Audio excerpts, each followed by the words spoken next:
യേശുക്രിസ്തുവിൻ്റെ ധന്യനാമത്തിൽ എല്ലാവർക്കും സ്നേഹവന്ദനം. ലൂക്കോസിന്റെ സുവിശേഷത്തിൽ മാത്രം കാണുന്ന ഒരു ഉപമയാണ് ധനവനായ മൂഢന്റെ ഉപമ. ലൂക്കോസ് 12-ാം അധ്യായം 16 മുതൽ 21 വാക്യങ്ങൾ.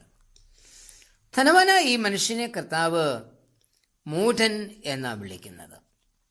മൂഢൻ എന്ന് വിളിക്കുവാൻ കാരണം തന്നോട് തന്നെ അവൻ പറയുന്ന ചില വാക്കുകളാണ്. ഏറിയ ആണ്ടുകൾക്ക് മതിയായ അനവധി വസ്തുക്കൾ സ്വരൂപിച്ചു വച്ചിരിക്കുന്നു. തിന്നുക, കുടിക്കുക, ആനന്ദിക്കുക. 19-ാം വാക്യം. എന്നാൽ യേശു ഈ മനുഷ്യനെ മൂഢ എന്ന് വിളിച്ചുകൊണ്ട് ചോദിക്കുന്നത്, ഈ രാത്രിയിൽ നിന്റെ പ്രാണൻ പോയി കഴിഞ്ഞാൽ നീ സ്വരൂപിച്ചു വെച്ചത് ആർക്കാകും എന്ന്. ധനവാനായ മനുഷ്യനെ അവന്റെ പ്രാണനെക്കുറിച്ച് ഓർമ്മപ്പെടുത്തിയതിനു ശേഷം നമ്മയും ചിന്തിപ്പിക്കത്തക്ക വിധം ഒരു ദൈവിക മർമ്മം വെളിപ്പെടുത്തുന്നതാണ് 21-ാമത്തെ വാക്യം. ദൈവ വിഷയമായി സമ്പന്നനാകാതെ തനിക്ക് തന്നെ നിക്ഷേപിക്കുന്നവന്റെ കാര്യം ഇങ്ങനെ ആകുന്നു. ദൈവത്തെ അന്വേഷിക്കാതെ, പ്രാർത്ഥിക്കാതെ, ആത്മാവിന്റെ രക്ഷയ്ക്കായി ഒന്നും കരുതാതെ കേവലം സമൃദ്ധിയിൽ സന്തോഷിക്കുകയും ബാങ്ക് ബാലൻസ് വർദ്ധിപ്പിക്കുകയും ചെയ്യുന്നവൻ ദൈവത്തിന്റെ ദൃഷ്ടിയിൽ മൂഢനാണ്. ശാസ്ത്രത്തിലും ബുദ്ധിയിലും മാത്രം ശ്രദ്ധ കേന്ദ്രീകരിച്ച് ദൈവത്തെക്കാൾ ശാസ്ത്ര നേട്ടങ്ങളിൽ പ്രശംസിക്കുകയും അതിന് സ്ഥാനം കൊടുക്കുകയും ചെയ്യുന്നവനും ദൈവത്തിന്റെ മുൻപിൽ മൂഢനാണ്. ദൈവത്തിന്റെ വചനം ശാസ്ത്രത്തിനോ പുരോഗതിക്കോ എതിരല്ല.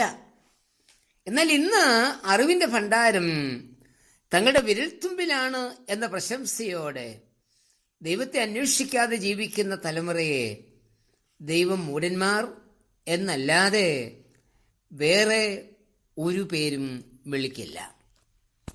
ഇവിടെ നമുക്ക് ഒരാത്മപരിശോധന ആവശ്യമാണ്. ധനവാൻ തനിക്കുള്ളതെല്ലാം തൻ്റെ ശരീരസുഖത്തിനായി തന്നെയാ ചിലവഴിച്ചത്. ശരീരം പരമപ്രധാനമായ ഒന്ന് തന്നെയാണ്. ധനവാൻ തന്റെ ശരീരത്തിനു വേണ്ടി മാത്രം ജീവിച്ചു. അവന്റെ മുദ്രാവാക്യം തിന്നുക, കുടിക്കുക, ആനന്ദിക്കുക എന്നായിരുന്നു. ബാക്കി ശരീരത്തെ മാത്രം ശ്രദ്ധിക്കുന്നവർ മുഴക്കുന്ന മുദ്രാവാക്യം ഇത് തന്നെയാണ്. എന്നാൽ ബാക്കി ശരീരത്തെ മാത്രം നോക്കാതെ ഉള്ളിലേക്ക് നോക്കുവാൻ നമുക്ക് കഴിയണം. അപ്പോൾ ശരീരത്തിനുള്ളിൽ വസിക്കുന്ന ആത്മാവിനെ നമുക്ക് കാണുവാൻ കഴിയും. ആത്മാവില്ലാതെ ശരീരത്തിന് മാത്രം നിലനിൽപ്പാൻ കഴിയില്ല. അങ്ങനെയെങ്കിൽ ശരീരത്തെക്കാളും വിലപ്പെട്ടതാണ് ആത്മാവ്. ആത്മാവിന്റെ വെറും അടിമയാണ് ശരീരം. എന്നാൽ നാം ചെയ്യുന്നത് ആത്മാവിനെ ശരീരത്തിന്റെ അടിമയാക്കുകയാണ്. അതുകൊണ്ട് ശരീരത്തിന്റെ നന്മയെക്കുറിച്ച് മാത്രം നാം ചിന്തിക്കുകയും ആത്മാവിന്റെ നന്മ നോക്കാതെ ഇരിക്കുകയും ചെയ്യുന്നു. ഈ ലോകത്തിൽ ജീവിക്കുമ്പോൾ ശരീരത്തിന് അതിൻ്റെതായ പ്രാധാന്യം നൽകണം. എന്നാൽ അതിലുപരി നമ്മുടെ ആത്മാവ് പരമപ്രാധാന്യം അർഹിക്കുന്നു എന്ന് ഓർക്കണം. ഇന്ന് നമ്മുടെ ആത്മാവിന്റെ നന്മയ്ക്കായി നാം എന്ത് ചിലവിടുന്നു? കുടുംബ പ്രാർത്ഥനയ്ക്കും വചനധ്യാനത്തിനും രഹസ്യ പ്രാർത്ഥനയ്ക്കും എത്രമാത്രം സമയം നാം ചിലവഴിക്കുന്നുണ്ട്?